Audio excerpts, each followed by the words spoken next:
Welcome! In my previous video I've introduced the differences in the concept of merger and acquisition and clarified that the two are not the same. In this video I will focus on the steps that companies should go through when dealing with a merger or with an acquisition. These videos are focused on the buyer rather than the seller. So what are these steps? Well, first of all, there is a pre-due diligence phases, and it's actually the phases that is aimed at identifying the target. Well, first of all, you will have to define what is your strategy, so whether a merger or an acquisition is going to be the best way forward in order to grow your business and make it become more profitable. The second phase actually is going to be the due diligence. So you have now identified a potential target and you will assess whether the target is actually a good deal for your company or not. It is unfortunate that some companies tend to rush through the due diligence and actually say things along the line, oh yeah, it looks very good, and if there is a problem we will fix it later. We will look at this kind of mentality and how it can be an absolute killer, because some problems may actually arise after the deal is closed, and at that stage it will be too late to put them right, and in some cases actually those problems are so massive that they destroyed all the synergies completely.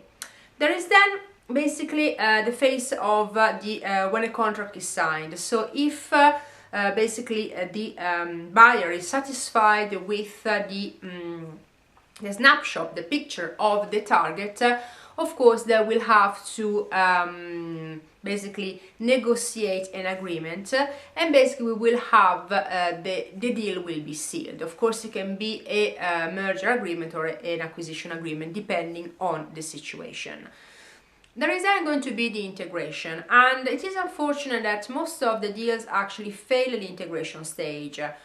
One of the reasons is because problems were not spotted at the due diligence stage because the due diligence was rushed through, or most of the time is because the implementation is considered an operational stage, and unfortunately far too many senior managers basically tend to stand back and keep their eyes off the ball.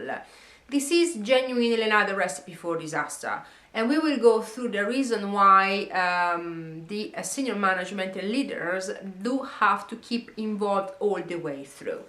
In some cases, the integration may actually end up with a reorganization, especially if it is a case of a merger and basically two companies become one. It is unlikely you're going to have two chief financial officers. It's unlikely you're going to have two vice president of human resources and so on. And so most of the time this kind of deals end up in a restructuring. Again, especially if those deals are carried out at cross-border level, unfortunately, plenty of executives tend to ignore the fact that there are significantly differences in cultures and in legislation. So this is in a very high level the phases of a merger or an acquisition process, and over the course of the next few videos I will discuss these phases in more detail. Thank you so much for watching.